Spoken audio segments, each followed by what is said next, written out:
Welcome students, today we will solve 10th problem on trusses and we will solve this problem through method of sections. So let us start today's lecture. So we are given one truss over here and we are asked to find forces in members EF, DF and GI of this truss by method of sections. We know whenever we have to solve any problem through method of sections, then first of all we have to see what kind of supports are given in a particular truss. So in this truss we are given two supports. One is pin support at joint B and second is roller support at joint J.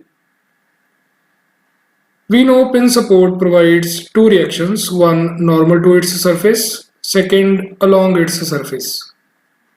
And roller support provides only one reaction, that is normal to its surface. So let us label these reactions. Let us start with pin support first. So we have labeled normal reaction at pin support and we have assumed the direction in our direction and we have labeled that normal reaction as RBY, means reaction at B in Y direction.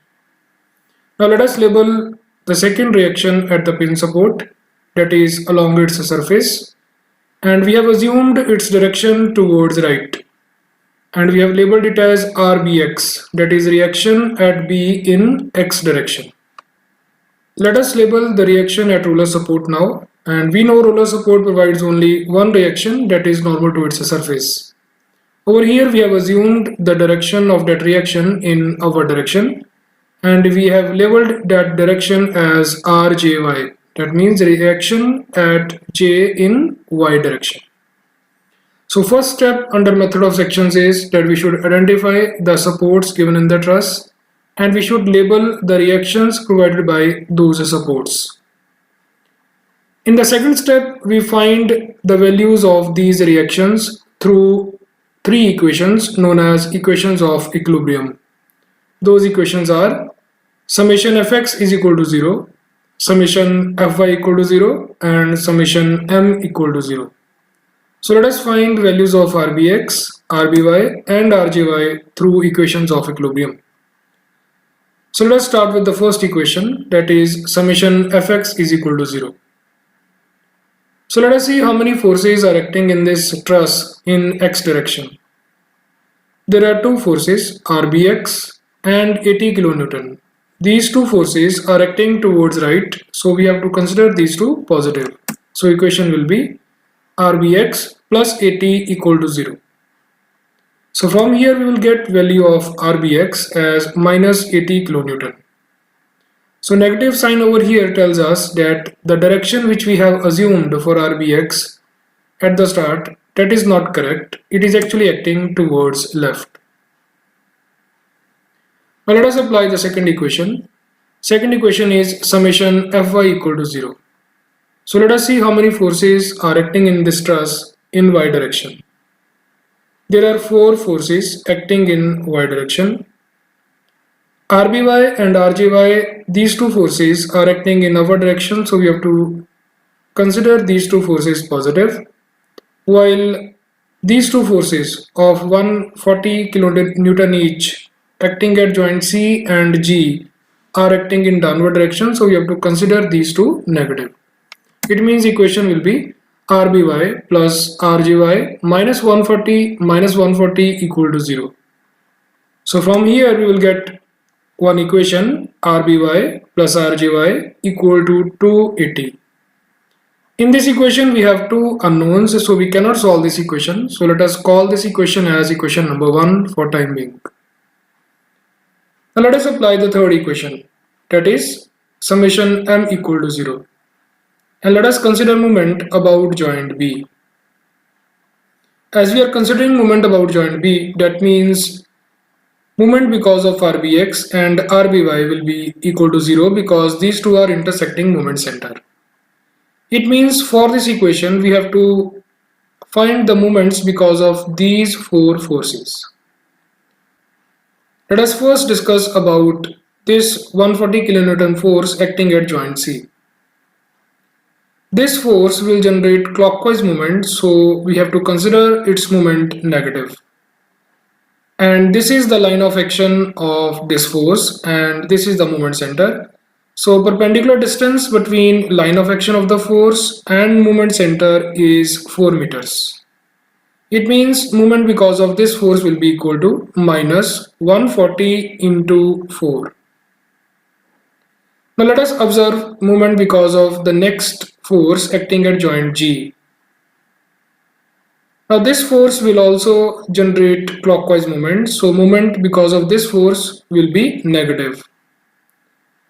This is the line of action of that force and this is the moment center. So perpendicular distance between that force and the moment center is 12 meters. So moment because of this particular force about joint B will be minus 140 into 12. Now let us see the next force. Moment because of 80 kN force will be clockwise moment and it will also be negative. And its magnitude will be 80 into this distance, that is 5 meters. Because this is the line of action of 80 kN force. And perpendicular distance between moment center and line of action of that force is this only, that is 5 meters. So moment because of this force about joint B will be equal to minus 80 into 5. Now let us discuss moment because of this reaction. RGY will generate anti-clockwise moment, so that moment will be positive. And this is the line of action of RGY and this is the moment center. So perpendicular distance between the line of action of RGY and moment center is 16 meters. So moment because of RGY about joint B will be equal to positive RGY into 16. So equation will be minus 140 into 4 minus 140 into 12 plus RGY into 16 minus 80 into 5 equal to 0. So from here we will get value of RGY as 165 kilonewtons. It is a positive value. That means the direction which we have assumed for RGY is correct. Once we get value of RGY, then we can easily find value of RBY by using this equation. So we will say put value of RGY in equation 1. Then we'll get value of RBY as 115 kilonewton. And this value is also positive. That means direction assumed by us for RBY is correct. So in the second step of methods of sections, we found the reactions acting at these two supports. We have found that RBX has a magnitude of 80 kilonewton and its actual direction is towards left. And RBY has a magnitude of 115 and it is acting in our direction.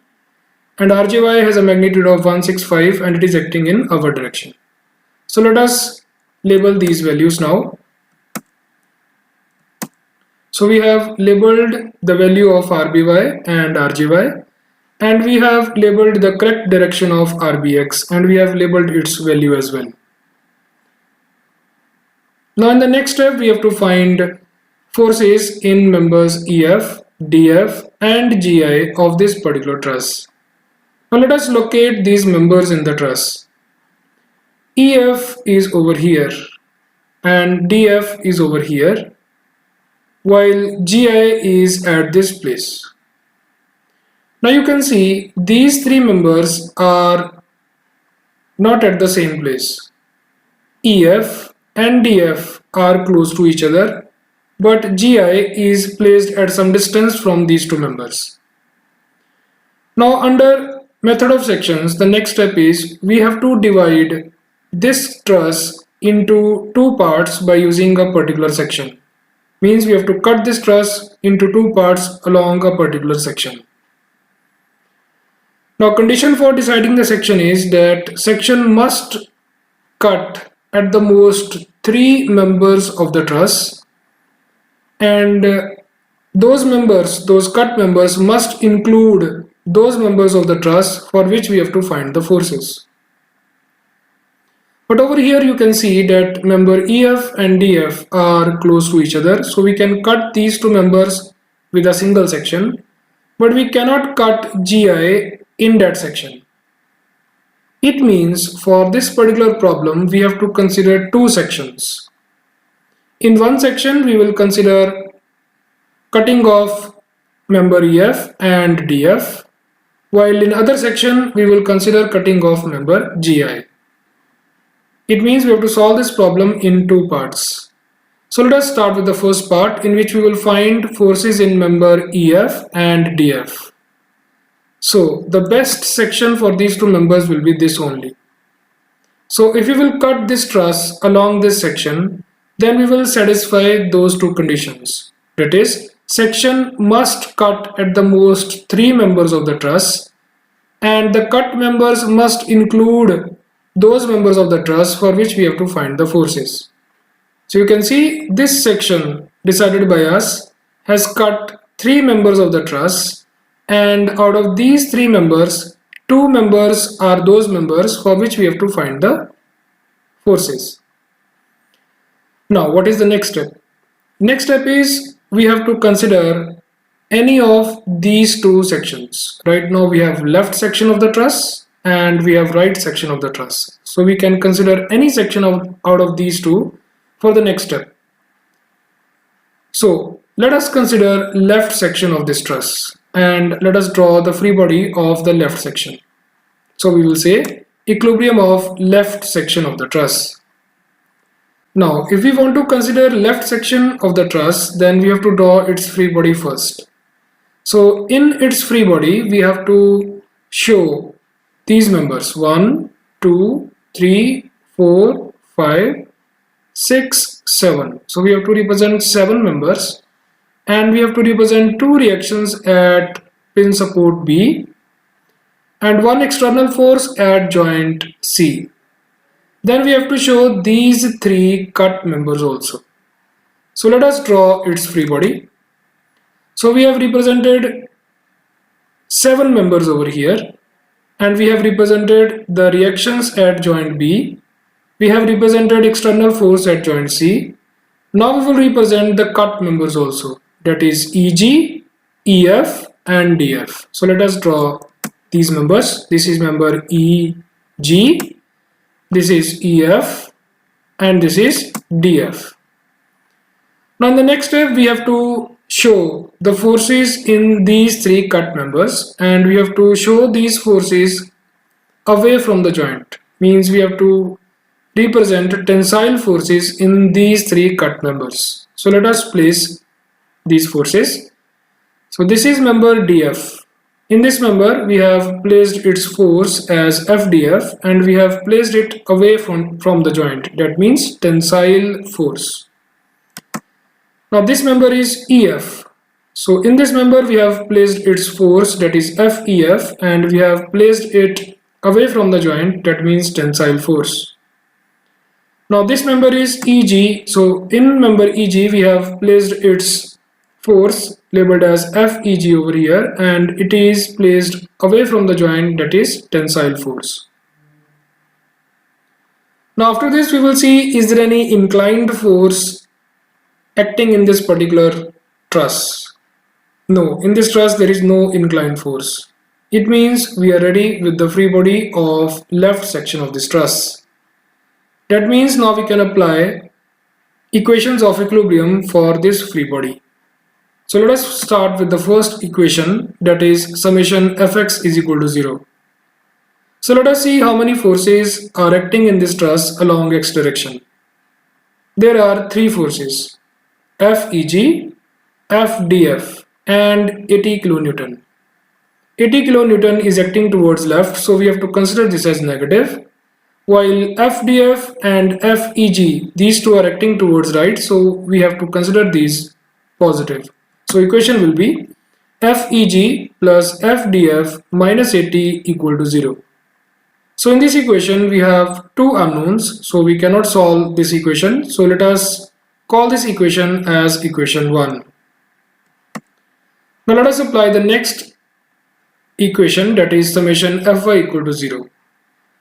So let us see how many forces are acting in this truss along y direction. There are three forces. 115 acting in our direction, we have to consider this as positive. 140 acting in downward direction, we have to consider this as negative.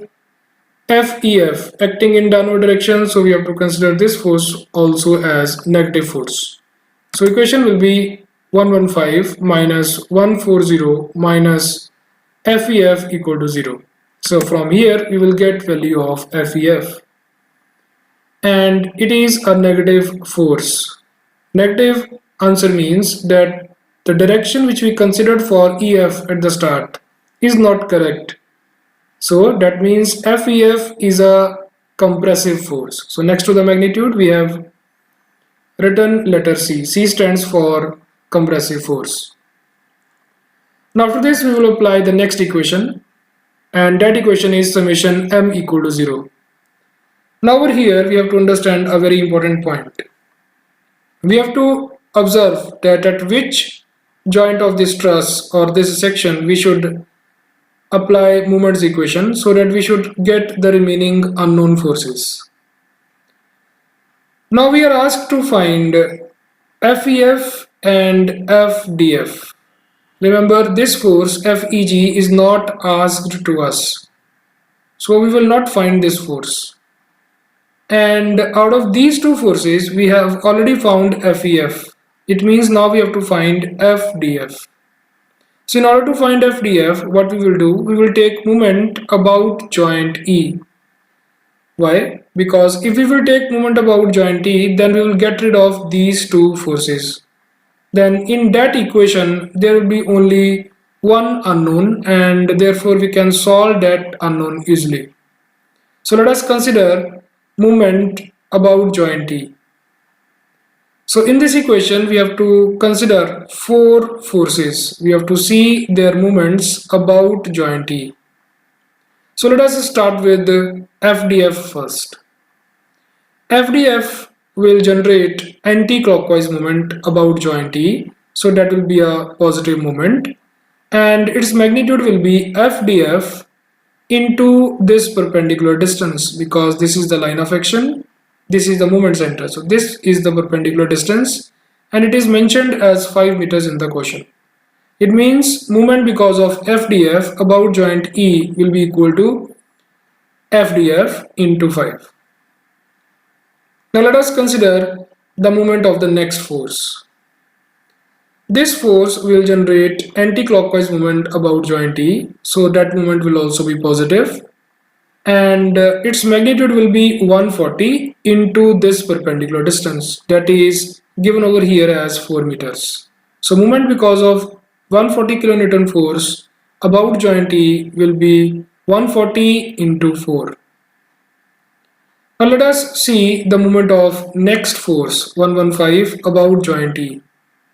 This force will generate clockwise moment, so that moment will be negative moment. And this is the line of action of this force, and that is the moment center. So this is the perpendicular distance between the two. So this distance is 8 meters. It means moment because of 115 about joint E will be equal to minus 115 into 8. Now let us observe the moment because of 80 kilonewton force about joint E. Now this force will also generate clockwise movement, so we have to consider this as negative. And for this force, this is the line of action, because this force is acting at joint B, so this is the line of action. Between the line of action and the moment center, this is the perpendicular distance. This distance is given over here as 5 meters. So moment because of 80 kilonewton force about joint E will be equal to minus 80 into 5. So equation will be minus 80 into 5 minus 115 into 8 plus 140 into 4 plus FDF into 5 equal to 0. So from here we will get value of FDF as 152 kilonewtons. So we got positive sign for FDF, that means FDF is a tensile force. So from this section we have found the first two forces, FEF and FDF. Now it's time to find the next force, that is FGI, that is in member GI. Now for this member we have to consider another section. So now we have to cut this truss again into two parts, but this time we will consider this section because we have to find force in member GI. And condition for the section is that section must cut at the most 3 members of the truss, and those 3 members must include that member of the truss for which we have to find the force. Now you can see, if we will cut this truss along this section, then we will cut maximum 3 members of the truss, and out of these 3 members, 1 member is that member for which we have to find the force. Now we get 2 sections. This is left section of the truss, this is right section of the truss. So we can consider any of these 2 sections for the next step in order to find FGI. So let us consider right section of this truss because it contains less number of forces. So for that we have to draw the free body of right section of this truss. So let us draw that free body. In that free body we have to represent these 5 members. We have to show reaction at joint J, then external force at joint K, then we have to show these 3 cut members. So let us make the free body of right section of this truss. So we have shown 5 members, we have shown reaction at J, we have shown external force at K. Now we will show these cut members, that is GI, GH and FH. So we have shown these cut members, and in these cut members we have to show forces away from the joint, that means tensile forces. So this is member GI, so we have represented its force as FGI away from the joint, that is tensile force. So this member is HG, so in this member we have represented its force as FHG and we have labeled it away from the joint, that is tensile force. Similarly for member HF. After that we will see, is there any inclined force acting in this particular free body? No, there is no inclined force. That means we are ready with the free body of right section of this truss. Now we have 3 unknowns over here, FGI, FHG, FHF. And we have to find only this force. So we are not concerned about these forces. So over here we have to observe a very important point, that we are only concerned about this particular force, we are not concerned about these 2. So if we will apply moments equation at joint H, then we will directly get rid of these 2 forces, and that equation will have only one unknown which we have to find. So it means we have concluded that with a single equation we can solve this free body, that is summation MH equal to 0. So we will say equilibrium of right section of the truss, and we will say summation MH is equal to 0. So when you will apply summation MH equal to 0, you will find that we have to consider 3 forces in that moment equation. Moment because of FGI will be anti-clockwise about joint H, and it will be positive, and its magnitude will be FGI into 5. So over here we have written FGI into 5. Next, moment because of 165 will also be anti-clockwise, so we have to consider this as positive, and its magnitude will be 165 into 4. 165 into 4. Moment because of 80 kN about joint H will be clockwise moment, that will be negative, and its magnitude will be 80, and this perpendicular distance is 5. So from here we will get our answer FGI as minus 52 kN.